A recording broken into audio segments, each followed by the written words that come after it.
to another episode of Beyond the Black Rims. I'm Mars Girl. I'm Josh Knight the First. This is Season 7, Episode 22. Or Episode 164 if you're counting. Good to see you, everyone. Thank you, as always, to the Patreon contributors at patreon.com/MarsGirl who make this show and all kinds of other stuff we do possible. I'm home now. Yes, Yay. You're home. You're actually here where I can touch you and punch you in the face. Yeah, I can actually hit you in the back of the head now. So, that's different from last week. So, yes. Yeah, I've kind of been gone for almost 2 weeks, but at home sweet home where I got greeted by slightly cold and damp when I came back. But, it's all right. It's all right. But legit Tex-Mex food was waiting for you. As soon as we got back, bean and cheese tacos with bacon. Yeah, yes. That's Plus, what I'm talking about. the most legit beef fajitas I've had in ages. Very true, very true. If there's one thing South Texas does right, it's the Tex-Mex. So, just saying. As some of you know, 2 weekends ago was MagFest, which was awesome. We talked somewhat about that last week. Yes. This past weekend, I was at Anamore in Baltimore, which was a very small event, but a very good time. I had a panel that was just labeled Mars Girl and did not have any other description as to what it was that I was doing there. So what did you end up doing in that panel? I just talked about myself. It was funny, only like 3 people in that room actually knew who I was, and the rest of them were just like, what is this Mars Girl thing? And they just came in, and they were like, I guess I'll stay. So, that was really cool. So you kept your audience, though. Somehow, I don't know how that happened, but I guess I was engaging enough, so, I gotta thank those people for not leaving me, lonely. Pretty awesome. For an hour. Yeah, so that was cool. I was going to talk about tokusatsu there, but there was no panel description. Also, we got plenty of tokusatsu over here. And It'll be fine. They Googled my Your bio. They found a bio that's 10 years old and totally and completely inaccurate and says nothing about what it is I actually do. So again, shocked that people actually showed up. Glad that they did, so thank you to anybody who's out there that I might have been introduced to over the course of MagFest, which was a very good time. Met tons of fantastic people I'd never met before, very cool folks, so I'm glad to have had the experience. Yes. That's great. And now I'm home. All right. What happened with you, Josh? I got a gun. Okay, tell me about Okay, so we have a friend of ours who's been very helpful. You might remember him as the King of Space. From Farewell Fami Kamen Rider. He was so gracious to gift me with the latest Nerf AccuStrike line. And now this here... It's really light, too. It's really super light and really super accurate. This thing is worth the $30 that it's going for right now. It's bolt action. It works like a giant strong arm. The way the cylinder pops out and just goes back in there. But you felt this thing, you really liked it. I did, because, you can just... so easy. This gives no indication as to how light it is, but it's so light I can't even tell you. That's why I like it as much as it's I light do, and powerful. It's exactly what I was hoping for out of this AccuStrike line. So I'm very much looking forward to getting the pistol here in just another day or so for myself. But that was a very gracious gift. Thank you, Deuce, for that gift over here. But does it work in space? We haven't proved that yet, but I can only have not assume yet visited space to find out. We will need to speak with the King of Space to get into the Astro Van to get to space and test out said gun, but we will make those preparations in coming days.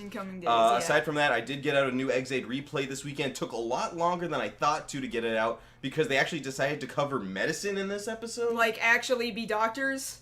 Right, exactly. And surgeons. And actual surgeons and surgeries. Removing cancer. That's removing cancer. That's a hero's job. Yeah. Literally hero's job in the show. Yeah, the name of the character, Hero. Yeah, yes. He removed cancer. So that's up over on my channel right now. Thank you to those of you who pointed out the extra little thing. Oops, that was my bad. There in the video. But you can go ahead and check that out over there. I'll have another episode out this weekend. And yes, good stuff there. Very much enjoying the series. Is there anything else that we've missed before we continue on? This is our last show before stuff goes to hell tomorrow. Yeah, I don't want to make things too political. Although I must say, by the way, I know that there's going to be many different people on different sides of the fence, support and not support, and potentially protesting and stuff. If you're gonna be doing any of that, please be careful and be safe. I trust most of you folks. I feel like most of the people who watch us are, in general, smart people. My fear is that you're gonna be around a lot of really dumb people, though. And dumb people make dumb decisions, so don't be a person to make a dumb decision, and when you see somebody making a dumb decision, don't be around the people making dumb decisions, and get out of there, because there's potential for things to get really nuts. That's where I am concerned. I'm concerned about you guys' safeties. So, be safe out there, everybody, as we go into this brave new world. Yes. That's really all I want to say on this. That's pretty much where we're going from that. But we do have a full show for you guys tonight. A lot of heavy topics, a lot of stuff to say about them, so let's go ahead and get right into it. First things first, top lead story. So we were talking crap about Power Rangers last week in our lead story. Well, I guess we can talk about it again. We can do it again because apparently they listened. We're like, hey, where's your marketing at? You gonna talk about this movie? You gonna do something? You gonna actually show us something? They listened.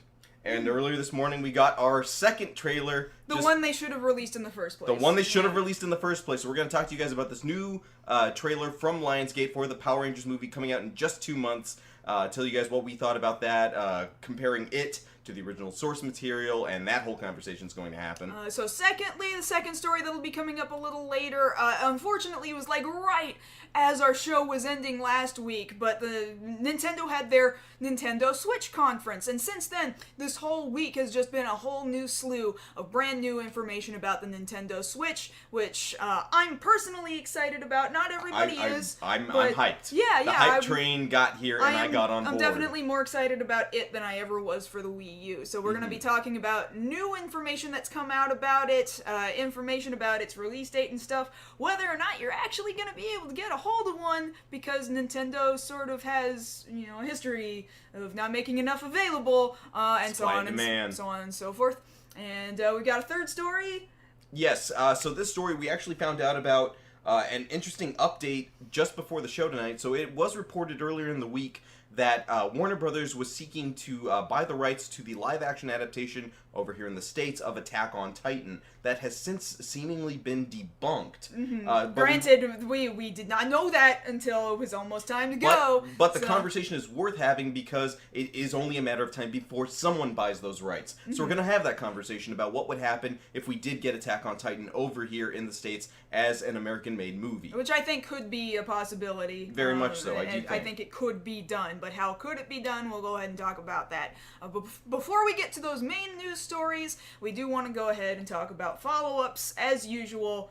Then we'll jump into those news segments. Yes, please tell me what you got, Josh. Let's go into follow-ups. All right, so starting with the DC news. First thing we've got for you, new picture just came out maybe an hour or two ago from this latest Warner Brothers animated DC movie that they've got coming out for Teen Titans, The Judas Project. Here you can see members of the Teen Titans, the latest one there on the end, that's Tara, who will be voiced by Christina Ricci there. Oh, okay. In the movie. Didn't know she was delving into voice acting. That's cool. That's entirely fine. She's a perfectly capable actress. The sad part to report about this in relation to news that we just were made aware of before the show is that character actor Miguel Ferrer, who was going to play the role of Deathstroke there in the movie, has unfortunately passed away. Yeah, we did just hear that news. Yeah. So we are very saddened to report on that. Of course, he was in numerous sci-fi projects over his illustrious career over the years. Most notably, there in RoboCop.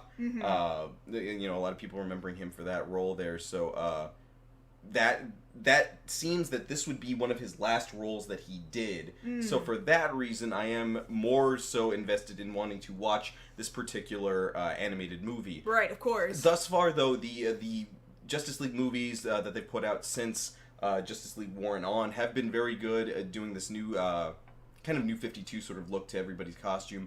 I like the characterization. I like what they've done so far, so I'm very much looking forward to this one. Yeah, definitely. So we've got that to look forward to. Then we've got some weird information there over on The Flash. So the actors for it specifically, Firestorm, the first half of Firestorm, and Eddie Thawne will be returning to the show. both characters having died off in Season 1. Mm-hmm. Now, of course, Flash is the show that's like, ooh, time travel. Yeah, and too much time travel. Too much time travel, or as some people call it, the Damn It Barry show. Yeah. Some people are saying that might be just the excuse that, Barry screwed up the timeline, so that might be how they're coming back. I'm sure that is. The reasons why under wraps, but let's be real here, it's probably time travel. More than likely. More than likely time travel. There's been too much of a history of it already. But actor Rick Cosnett, who plays Eddie Thawne, said he's very happy to be returning to the show. I mean, who wouldn't be? The show's doing great right now. He had a great role there. Mm-hmm. I thought I was going to hate his character, and then I ended up really getting endeared to him. So, good for him to come back. Over on the Gotham end of things... Why are we still talking about Gotham? Because why is this even a thing you keep bringing up, Josh? Because I want to make sure to cover how they're digging their own grave. Alright. So, if it wasn't enough that we already have Jerome coming back as Proto-Joker, which is, I guess, the best way of referring... Proto-Joker? That's what they're calling him? No, that's what I'm calling him. I'm calling him God, Proto-Joker. it's just you. Okay. But apparently now we're bringing in Proto-Harley Quinn. What is this? See, the thing about it is they're saying the precursor to Harley Quinn's character will be showing up later this season, but it's not Harleen Quinzel. So what's even the point?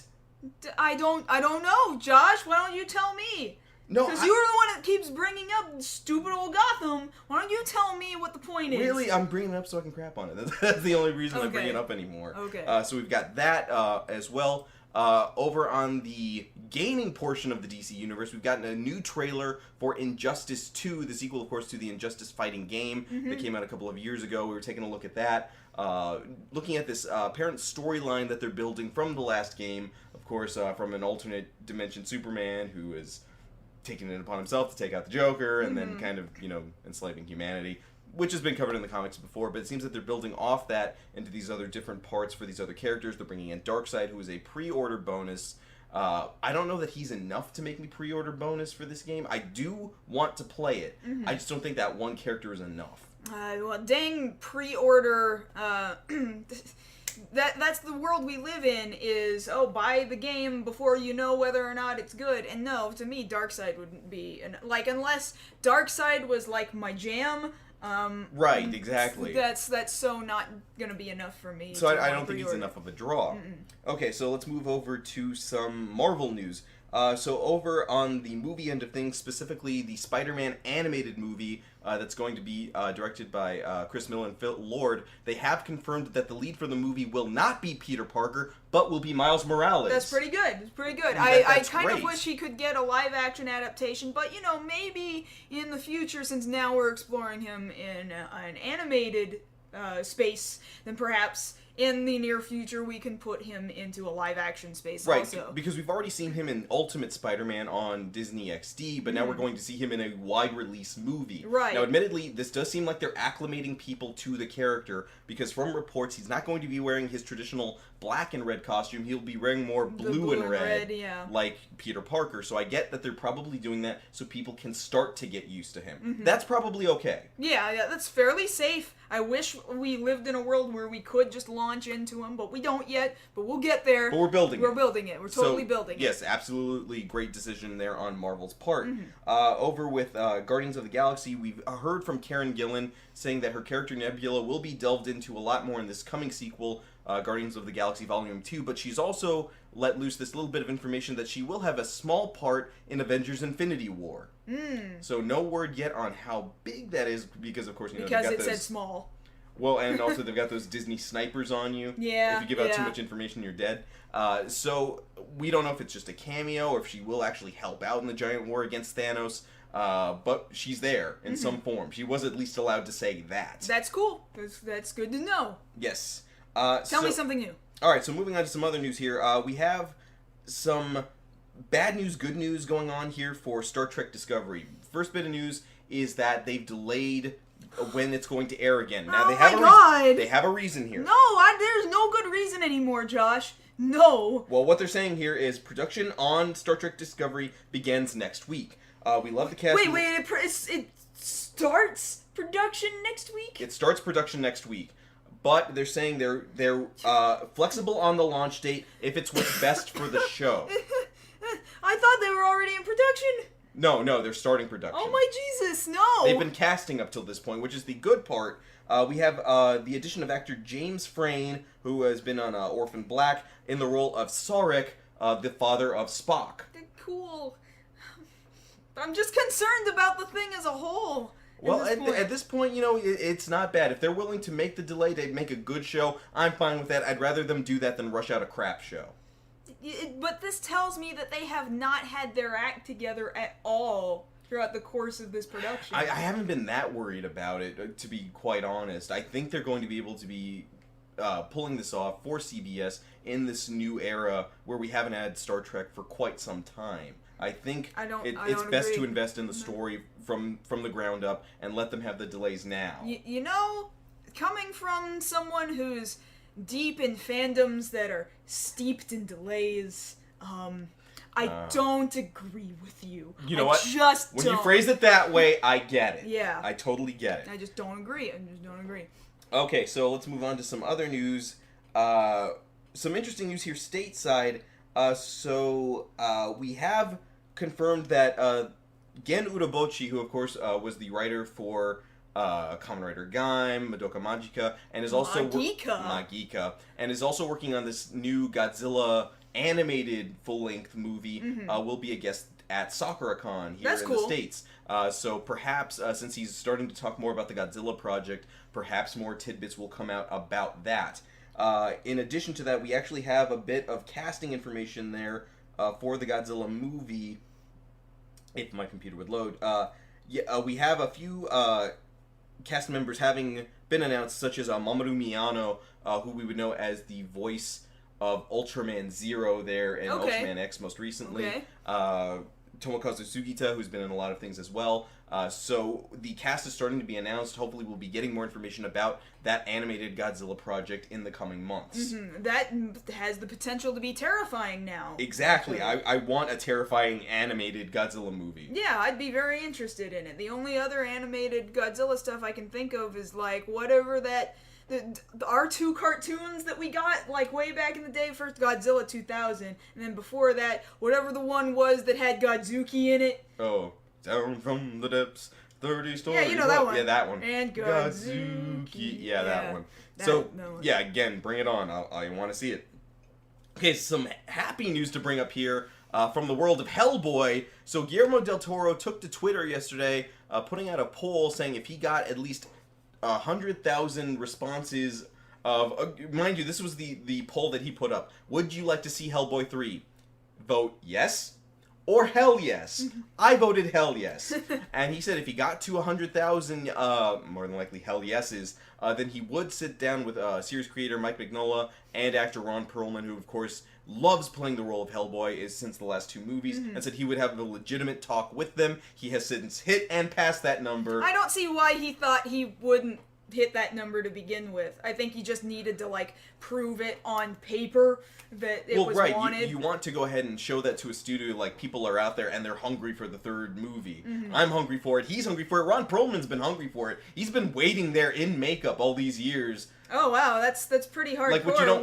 When you consider that takes like 6 or more hours to get into that makeup. Yeah, see, what you don't realize is Ron Perlman's role in Pacific Rim was CG. He was actually wearing the Hellboy makeup, and they just CG'd him back to normal. I see. That's his very dedication. Complicated, yeah. His dedication runs that deep. So yes, hopefully we'll have more positive news to bring you guys about the development of Hellboy 3. Then I've got a few little housekeeping things to mention here. Funimation has announced that the animated movie Your Name, which is sweeping the globe in popularity, will be released over here on April 7th. Yes. So be on the lookout for Funimation.com for them to release what theaters that's going to be at. In addition to that, Shout Factory has licensed the Digimon Tri-Adventure movies, so those will get...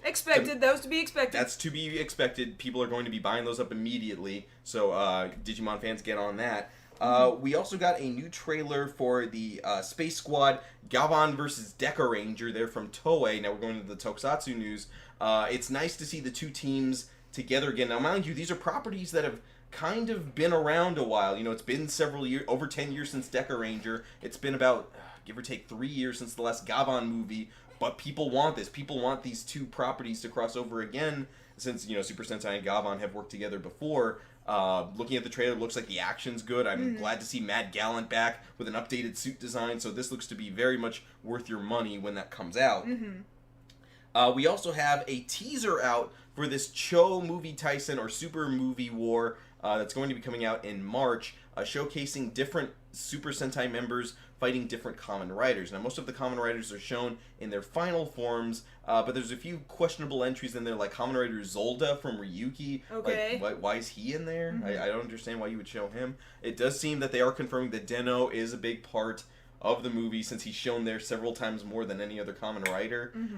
Because I get it, we're coming up on the 10-year anniversary of Den-O, so that kind of makes sense. Yeah, okay. So we've got that, and the last thing we wanted to bring up here for the follow-ups is that it's kind of a sad note here. This weekend on January 15th was the last day of opening for the Toei Action Hero Museum. Right. That's a place that we very thankfully got to visit. It's in Chiba. It's the neighboring city to Tokyo. It was in Chiba. Calm down. I'm just sad. So this museum, covered all of Toei's biggest properties for the last 40 some odd years. Yes. It had appearances by people in suits, had all the suits of all these different heroes on display, had tons of little games and stuff for children to do, and it was very much based in children, but we saw several adults there while we were there as well. Oh yeah, easily. And admittedly for me, it was kind of like a Mecca pilgrimage to go out there, because you remember as soon as I got there, we were walking there for about an hour in the soaking rain, because poor Chris, he lost his 3DS in the soaking in the rain process. Yeah, I feel so bad for him. And then we got there, and after drying off as best as we could there in the mall, because it's in a mall there, a huge mall there in Chiba. Drying off, we go in there, and I just lit up like Christmas, and it was everything I hoped it would be.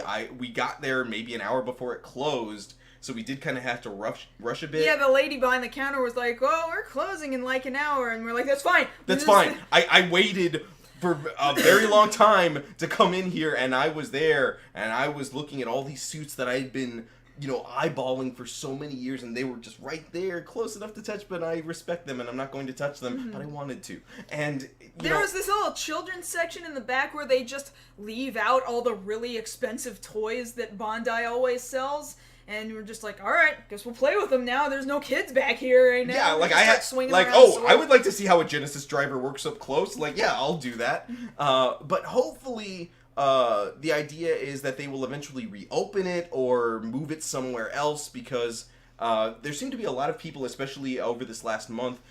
As you said, they had several people in suit there from Ex-Aid, from Ghost, from Super Sentai, from Zyuohger right now. So it does seem to be a popular enough attraction that they could open it up again. I hope they do. There was a rumor that they were going to move to another, possibly bigger location, but that's really not been confirmed by Toei. I'm not really sure where the rumor came from, but it would be great if they could, because, quite frankly, that space wasn't big enough for them. No, it really wasn't. They could have had a lot more suits there. Admittedly, they had several mech suits from Super Sentai, from about Die Ranger...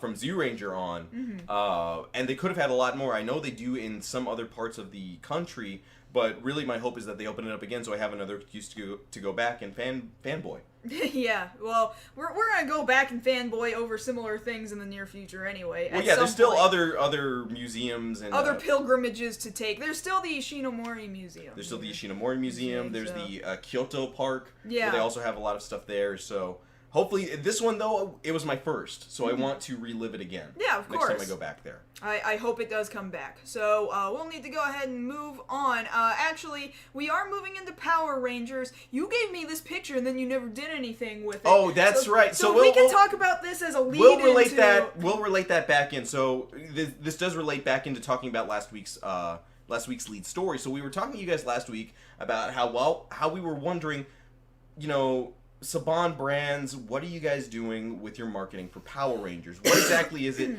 that you expect us to be wowed by when it comes to just cats dressed up like the Rangers? That's not going to be the biggest thing. Right. Well, earlier this week, just 2 days ago, we saw the release of Power Rangers Mega Battle which is this small game that you can play side-scrolling beat 'em up on PS4 and Xbox One. Which is met with mediocre to not so great reviews. Yeah. Now, admittedly, for what the game is, aesthetically, it harkens back better to what the original series was. There's a few redesigns, but you can look at them and see that, yes, this is Power Rangers. These are the characters I recognize. Those are the suits I recognize. It's the music. They've got the sound cues in there as well. Granted, it carries on the curse of Power Rangers games that they're not that great. But at least I can see you tried. Unless you're talking about, the fighting game that once existed. The fighting edition that came out back in 95, which was sweet, but admittedly it was the same engine as Gundam Wing Endless Duel. Well, it's because they're both made by Bon Presto. But don't let that throw you. It's a good game. Yeah. And so they've covered that end of it. So great that's at least pushing the brand in the right direction. As a lot of people are bringing up there in the chat, Arby's decides to get on their nerd cycle and go right past Power Rangers, tweeting out, hey, guess what time it is? And they made a Red Ranger helmet and put it next to an Arby's sandwich. See, they're doing it better than Saban is. They're doing it better. That's the problem. It's funny how everything's an exact juxtaposition to what we were reporting last week. They listened. Yeah. This show is important, guys. Thank you for watching. Thank you. But of course, the major thing. Yeah, we want to move into talking about what just dropped earlier this morning, which is this trailer right here, which it's pretty early on in the trailer here that you're watching. It'll in progress. Trailer in progress. It'll loop also. So I still am not thrilled for this movie. However, if they were going to get people excited for this movie, man, this trailer should have dropped a lot sooner than it did. So I've been saying this all morning. This was the trailer they should have let off with. Yeah, because everything else was just horrifying. This still is not good, but it looks like it might be an entertaining piece of crap that is not accurate to the source material. Basically, but it's still hard for me to tell. As Nash was saying there on Twitter earlier today, this is for us what he feels that Michael Bay did to Transformers. No, I agree with that. I absolutely agree with that. I'm still seeing some people who still believe that this is still going to be this year's Gem and the Holograms, though, because they clearly were just trying to borrow the name Power Rangers and didn't want to do much with it. I don't know. As it's starting to come together, I start to see something that kind of looks like somebody watched an episode of Power Rangers, didn't necessarily remember all the details about it, and then decided to write a whole new script around it. I guess, but it doesn't mean we still see now we have actual in-movie footage of Goldar, who he just looks like melted cheese. Yeah, exactly. Normal melted cheese.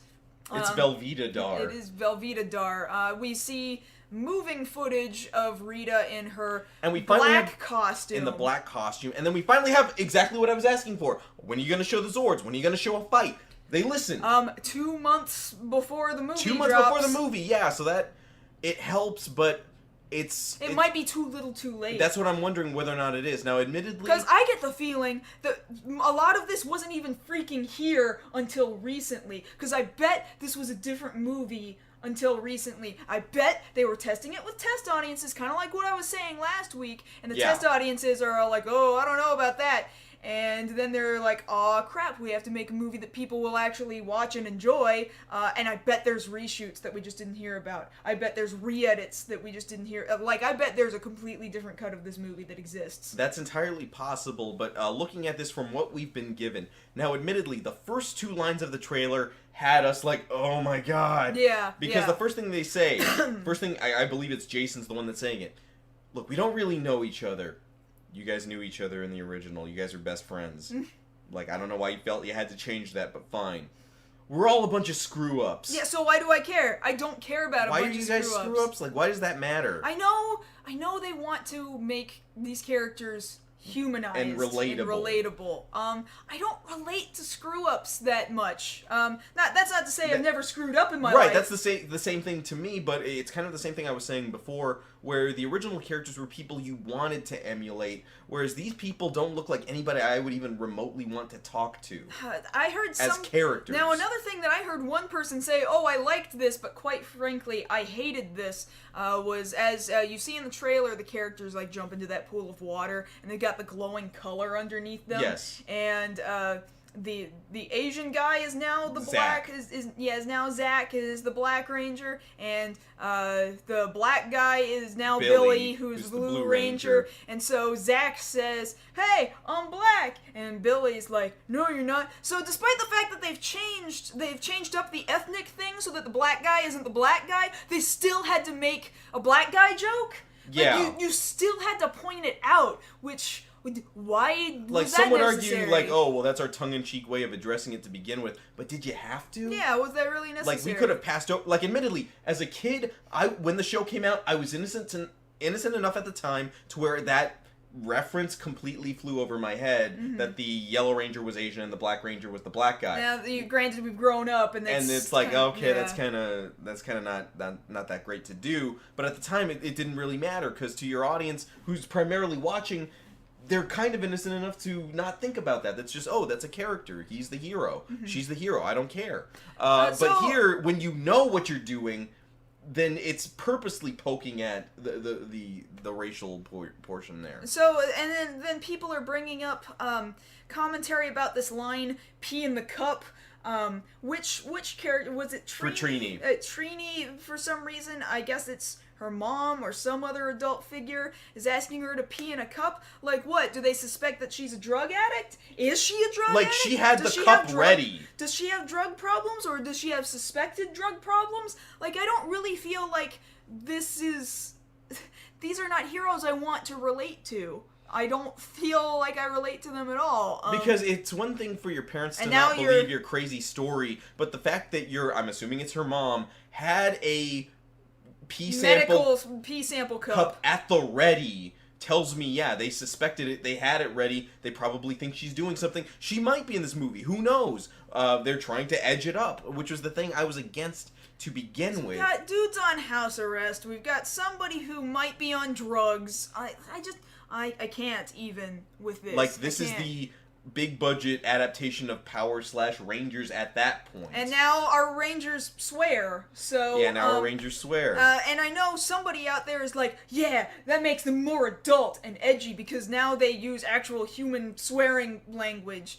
I don't know, when you consider that this was supposed to be, acceptable for children consumption, these are supposed to be heroes that children can look up to, this strays from that imagery quite a bit. Yes, now we can go ahead and talk now about the portion that I was waiting for, is actually seeing the things that are Power Rangers. So we have more of a look at Rita, we have the Rangers in suits, we have the Rangers in the Zords, we have the Rangers fighting an unnamed Goldar. We have Alpha 5, who's incredibly short now. Yeah. And I don't get why they decided to do that, why he couldn't be, just chest height like he was before. Like, did that really matter that much that you shrank him? Yeah. Now, admittedly, as a lot of people are agreeing, the best part about this trailer, and I was hoping this was the case, is Bryan Cranston as Zordon. But is he going to be, just like I worried about, is he going to be, like, wasted on this movie? That'd be another case of a Japanese property adapted for America, where Bryan Cranston is only in it so far, and he's the best part. He's the best part, and he's wasted because he's there, and the rest of it is not as good as him. Like, I don't think it's going to save the movie, I don't but certainly it'll be a bright point. Now, as for seeing the Rangers there in suit, we don't see much fighting, really. We see just Billy getting in some really swift kicks to the putties. And let's talk about the putties for a second. Now, as I was theorizing before with the toys, they're just clumps of rock that Rita has animated from the ground. Which, I mean, is not... I mean, that's one of the least of my concerns, and the way Bryan Cranston appears as Zordon is also one of the least of my concerns. Everything else, the imagery is just way too different, and I'm still not into it. I'm going to try to be a little more open-minded about this than I was before, but I'm still really concerned that this was not the movie they originally wanted to put out. And the last thing we'll bring up, and it's a good thing you brought that up there, Moonbeam, because we still have to get to our next story, is that somebody had already put an edit online of the last portion of the trailer with just the 1995 movie version of the theme playing over that footage. And it made a world of difference. Right. Because when you just hear at the very end on black, it's like, you're telling me, okay, you remember. But if you're playing it over what the actual movie is... We didn't even mention this trailer's got Kanye West, so that's like so news. They bothered to make the stupid power joke, okay, Power Rangers, so you had to play Power. Now, admittedly, last time we had Kanye West for something that was being adapted, that was Assassin's Creed, and that didn't turn out so well.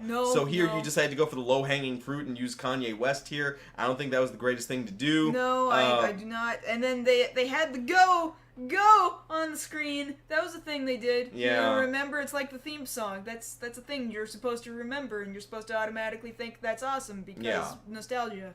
Exactly. Now, admittedly, I do feel better about the Megazord as they're showing it there fighting Goldar. It looks better than I was hoping it would because this is the first thing we've seen as far as footage goes for the Zords. That all being said, everything being taken into account, I do think the movie will resonate with a fair amount of normal audience goers, but to hardcore fans, they might be a bit disenfranchised from this and feel like, you could have gotten closer, and you had that choice and you chose not to. Exactly. So yeah, that's that for you. So this exists now. We'll wait to see if they drop anything else within the next 2 months. Otherwise, just kind of wait it out until the movie's out. Pretty much. Oh boy, I'm kind of nervous, but we better move on. Yes. So we're going to talk about the Switch, because we wanted to talk about it last week and did not get the opportunity to do so. So you'll remember if you were here with us last week, that Switch announcement conference happened just right after... And that was a good 45-50 minute conference covering everything there that the Switch is capable of, games that are going to be coming out for it. And I can start by saying, as soon as they started showing footage, within about the first 2 minutes, I decided, at launch, it's mine. Yeah. I want this. So the Nintendo Switch will launch worldwide on March 3rd. So before the Power Rangers movie comes out. So before the Power Rangers movie comes out, yeah. For the low manufacturer suggested retail price of $299.99. Like, that's surprisingly affordable. Yeah, which is why everybody bought it very, very quickly. People sold out very fast. So the good news is that we've got our pre-order mostly taken care of. Yeah, good job. Yeah, through, unfortunately, GameStop's website. I really wanted to do it through Amazon, but now I really don't have a choice because... good job, Nintendo! You only ever make so much of a product at launch so that it looks like there's just this huge demand for it. And there kinda is, but at the same time, they could have made more. You know it. Well, the thing is they're gonna start out here, and then they'll have more out by holiday season 2017. Yeah. Like, that's the strategy. Yeah, of course. I mean, no kidding. So, yeah, they're sold out friggin' everywhere. That's been the big announcement from Nintendo, is that all of their predetermined stock, that Nintendo themselves know. It's not just the stores that are telling you. Nintendo themselves have said, there's no more left for us to give the stores. There's nothing left. I love how just about a month ago it was like, I have to find an NES Classic and then mark it up over on eBay for as much as I can. And it's like, imagine what? what's gonna happen with the... Yeah, but now it's like NES Classic what? Yeah, exactly. Like, people completely forgot about that as soon as this dropped. Now, admittedly, I think it's worth talking about there. They had several different developers there, people from Nintendo, people from these different game corporations talking. And who was it for... was it Suda51 specifically? Suda51. I want to remark on that for a second, because Suda51 comes out, and he's very boisterous, and he's not exactly scripted. No, And so they had to have most of this live translated there. Yeah, people are complaining, get rid of that translator guy. As someone who does translation, okay, calm the hell down. Suda51 went off script. Everybody else who was sounding very well paced in the English dubbing translation was because they were all reading a script. Now, all of them were reading admittedly, a few days later, and this is why I bring it up, Nintendo did say, we're looking for a new translator. Yeah, but this isn't that translator's fault. We don't know that. I know it's not that translator's fault. So, okay, in regards to the Switch, they're launching 2 different versions. It's just 2 different colored versions. Which version did we get? Right now we've got the blue and the red one. Okay, good. That was what I was hoping you got that one. Yeah. Where your 2 different controller sets. The Mighty Brothers Double X. Yeah, the Joy-Cons stuck to the side are the blue and the red one, and then the other one is plain flat black gray matte. Now, admittedly, if you had gotten that one, I'd have been cool with it too, because if that was all there was gonna be, I was gonna take it. Yeah, but... absolutely. The battery life looks like it's going to be lasting anywhere from 2 to 6 hours on a single charge. It's kind of low, but I get the feeling that we're going to be playing it plugged into the TV more often than not anyway. Yes. But that's just us. I know there's going to be a ton of people who are going to be excited to take this stuff to cons. All right. Like, watch, towards the end of March, going into April, basically summer con season, see how many people at your local convention is walking around with one of these things. Yeah. Now, just like I figured, I was seeing over at GameStop, they have announced that they also will be selling specific cases, kind of like saddlebag cases. I definitely want one. I mean, it just makes sense that you would get a specific case for it, because otherwise... thing's gonna get wrecked. You're gonna start losing these. You better get some insurance on these that controllers. Thing. Just the small. I'm pretty used to a DualShock for a PS4 costing $60. I'm pretty used to that. Same thing with Xbone controllers. I'm totally used to that price. But for a single Joy-Con, like this big, $60. It's a little ridiculous. Well, that matches up with joystick prices right now with, like, say, the PS4 with Xbox One with controllers. Yes. Yeah, but what I'm saying is that this thing is so baby tiny.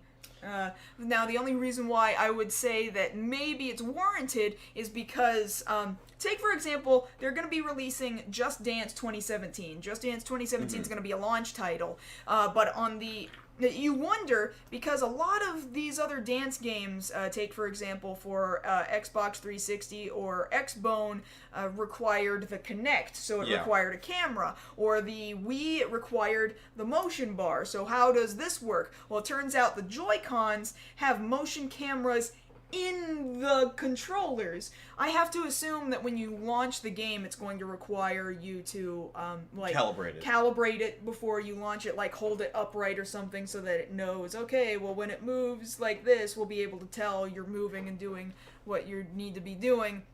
So to have motion cameras in the controllers, that I imagine is part of what is racking up the cost of these controllers. The controllers also have a share button now, so yeah, you can finally do what the other consoles have been doing this whole time. You can take a screenshot and then share it directly to social media. Good job, Nintendo. Yeah, way to get it to the modern day. You did it. Now, the other thing worth noting as far as sharing goes, we can share across countries because they announced at launch region free. That's all I wanted out of this thing, was region free. Region free. Taiko Drum Master.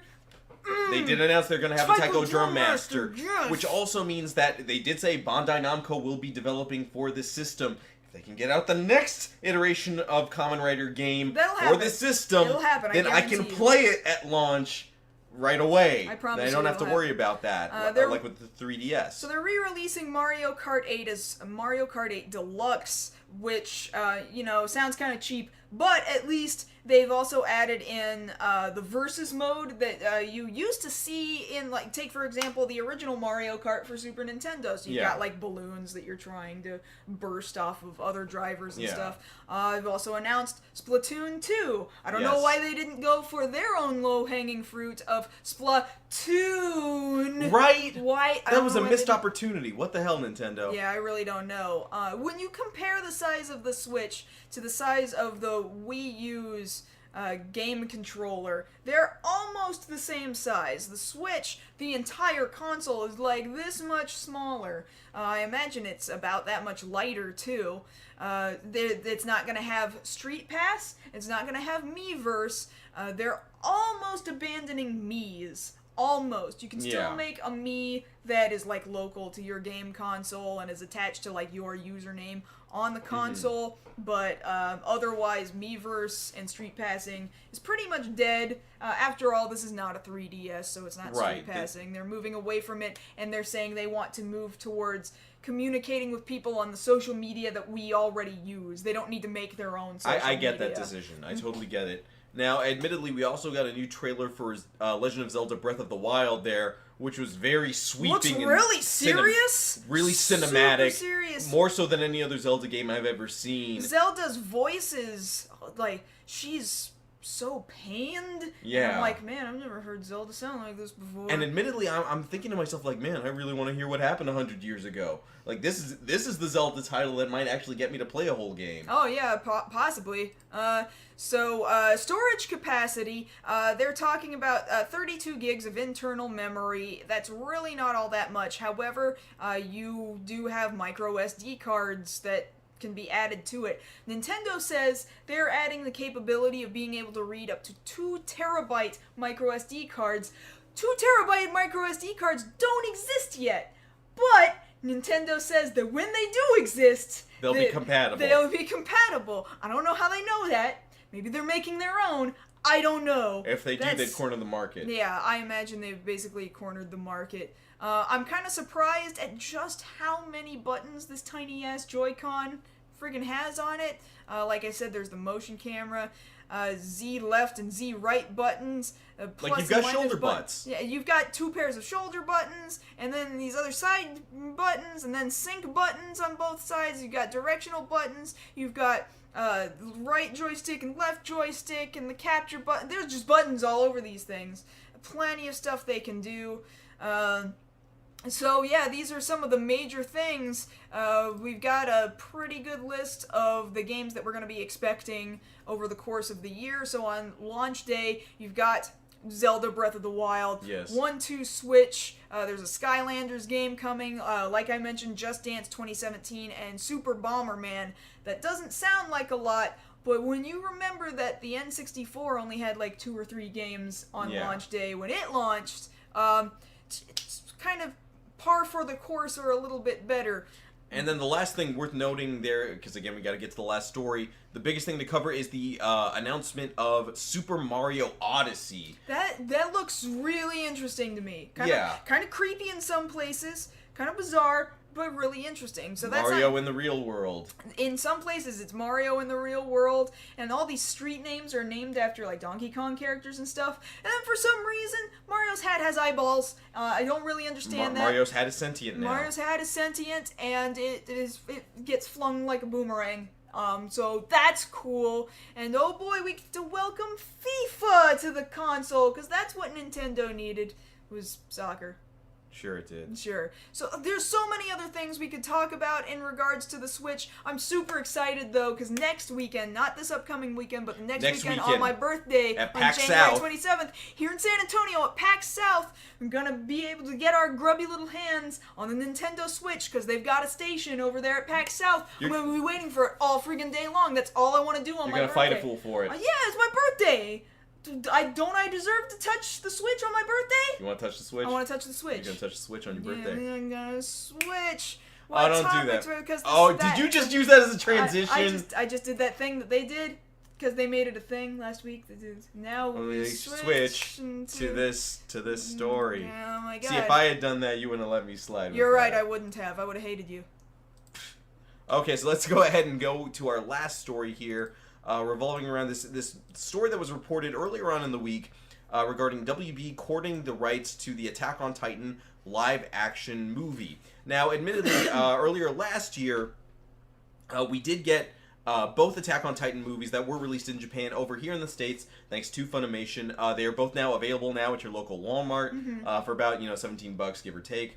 So you can see for yourself how those turned out. Now, admittedly, they loved it over in Japan, but some fans were kind of disappointed. Fans over here in the States were very disappointed. We hated it. And actually, yeah, weren't those 2 movies some of the top 3 most disappointing movies in Japan that year? Now, admittedly, that's the funny thing. It made money, but it also topped that list for, respectively, the number 1 and number 3 slot. Well, everybody was really excited to see it, and then they saw it, and they were like, oh. So they all went to see it because they wanted to, but they didn't expect to be disappointed by it. Yeah, so the thing about it is, and we were having this conversation earlier in the car, with a property like this, admittedly, yeah, they tried to make it more Japanese-centric for their live-action adaptation over there in Japan, but with a property like this where it's clearly based in, like, the Eastern Europe kind of area. Right. Maybe you should have diversified a little bit. I mean, like, I get it. They've only got so many diverse people they could have possibly used, I have to assume. They're not as diverse as we are over here. That's just to be expected. And we're going to have to expect that same thing out of the Full Metal Alchemist movie also. Now, admittedly, the Full Metal Alchemist movie, they bothered to get out of Japan for. They're filming in Italy. Yeah, but they don't know... A Japanese director can't work with foreign actors nearly as well. He can't communicate together. So they were just going to use Japanese actors no matter what. Even if they have the money, the next best thing they could have done was hire a completely different actor who could speak another language. And I'm going to assume that that was less acceptable than just hiring actors in Japan and then taking them elsewhere. Right. Now, all this together was reported by Deadline Hollywood, but since then we've had a public relations representative from Kodansha, which of course is the company that publishes the Attack on Titan manga, who has come out to say that Deadline's report is incorrect. There are many works where negotiations are advancing for film adaptations. I cannot comment on what is within these contract negotiations. So basically it was reported prematurely. Now, the thing about it is, that's basically to say this is not set in stone. Right. They have not bought the rights. We'll confirm that here. Warner Brothers has not purchased the rights to the Attack on Titan live-action movie adaptation over here. Yeah, they denied it. This information came out over the last couple of days that this was the thing that they were looking to do, and it turns out they just said today, a little later than we were hoping, but they just said today that this was actually not true. But let's go ahead and think about it for a little while. If they were to do it, one, could it be done, and how would you do it? Well, when you compare the two ideas, basically, what we were actually given from the Japanese company there. Now, admittedly, that was Shinji Higuchi directing that. Yes. Who, of course, helped direct over here for Shin Godzilla. Now, Shin Godzilla was handled a bit better, but that's also because he had friggin' Anno working with him, who's a diehard tokusatsu fan. But admittedly, that movie had a few problems there, but not nearly as much as Attack on Titan did. Because when you look at Attack on Titan, specifically the live-action movie, it kind of comes across as a Sci-Fi Channel movie that had a budget. Right. Because a lot of things that you think they should have gotten just don't hit exactly. Like, I thought, looking at the commercials they were putting out for, I think it was it Subaru? Those live-action Attack on Titan commercials, those looked really good. And then when it came time to see that exact same effect done for the movie, it was like, no, it doesn't work. Right. Like, it in comparison, the Colossal Titan was too big. Yes. Because otherwise, if you had to, like, stretch him out to see where he was, like, right here we've got the shot of the Colossal Titan attacking the wall there, Wall Maria. If you actually tried to balance out how he looks, he's either lying down with his legs going on for several miles that way, or he's got really stubby legs and a really bulky torso. Or he's squatting, but even then if he was squatting, his knees would go through the wall. He's on his knees then. Yeah, but even then, they'd still be going back several miles. Like, it didn't make sense. The scale there didn't seem to hold up. So admittedly, that's something you've got to watch out for, is people were hoping this was going to be a good movie because Shinji Higuchi, of course, had also worked on Gamera.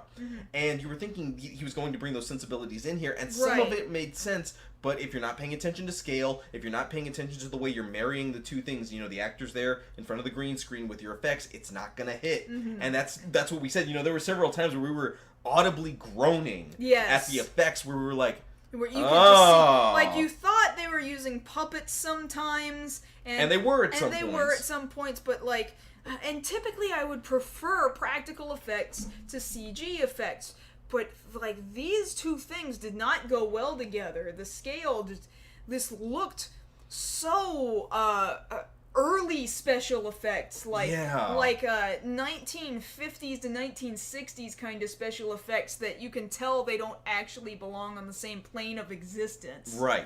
Now, the other thing to comment on would be the story. Now, admittedly, for these two movies, they condensed all that's already been out there into two movies, which means a lot of characters were cut, a lot of characters were condensed. And even then, for what they some did... were renamed, but they were the same characters they were essentially, supposed to be. And it still didn't work. Yeah. So you've definitely got to work on your narrative there. You got to make sure that the story you're telling makes sense, that it's faithful to it, and that you don't take too many left turns. Mm-hmm. Otherwise, you basically end up with what the second movie was. Yes, it went way off its rocker. Yeah. Totally in the wrong direction. But I think it could be done by a Western company. The question is, should it be done? We still have to wait and see whether or not Ghost in the Shell does well. This is very true. If Ghost in the Shell does not do well, then we're still in this hella dead zone as far as anime movie adaptation limbo. To Hollywood movie adaptation limbo, yes. Yeah, because admittedly, yeah, like we've been saying for video games, like we're also saying for anime, there's this crest of... this weird stigma about these adaptations. Yeah, now admittedly... they never cross over into good. I'll give them that much. They're trying with Ghost in the Shell. Here, they could absolutely try, because the series is still very popular. You know, this year we've got Season 2 coming out. There's still a fan base out there that's very vocal, very strong about it.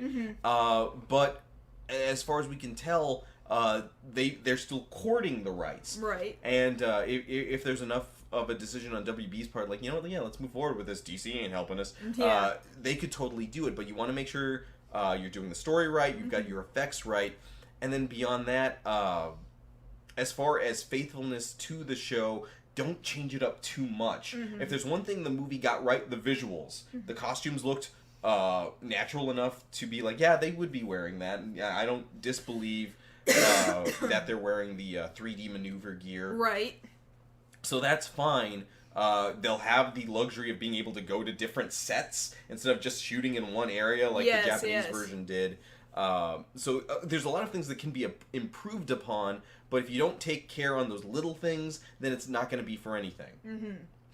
So we will go ahead and keep an eye on this to make sure whether or not they do adapt it. I do think it's possible. This is another case where they have every opportunity to succeed. I have this interesting feeling that the rumor got out because somebody wants this movie shopped around. Somebody wants it to actually That's entirely possible. That's playing happen. the Hollywood game.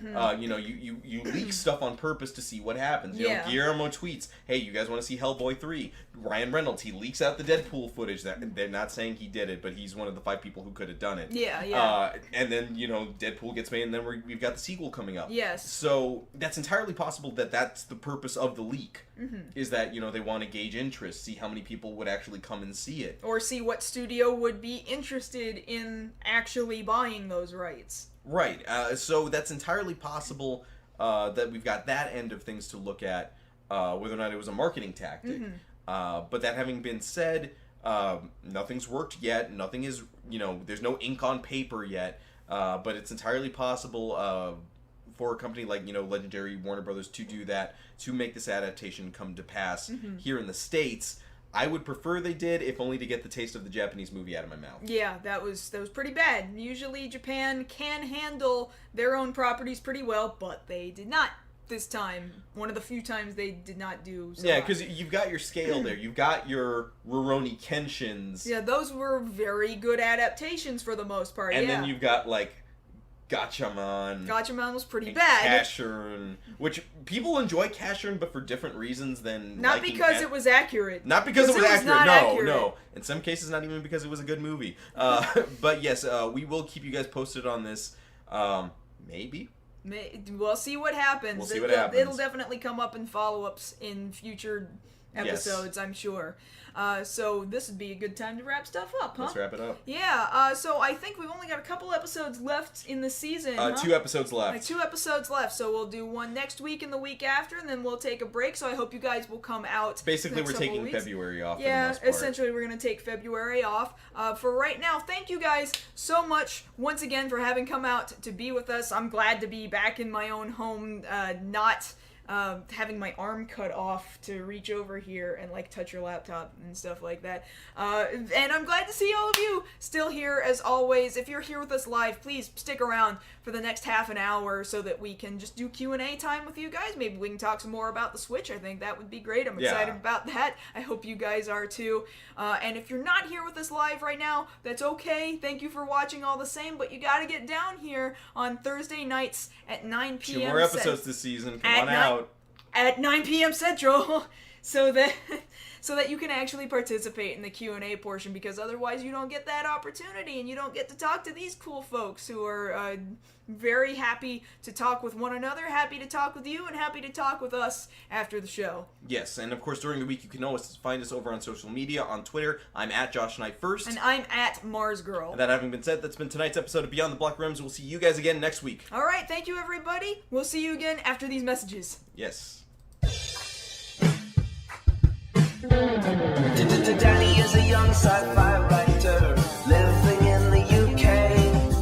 Everything was going great until one day he was captured by a beautiful woman, terrifyingly hot. Her name is Morphine, and she'll make you scream. Get ready for your adrenaline shot, 'cause she locked him up in the basement. She tortures him day and night, whips and chains and moans and pain. She forces him to write amazing sci-fi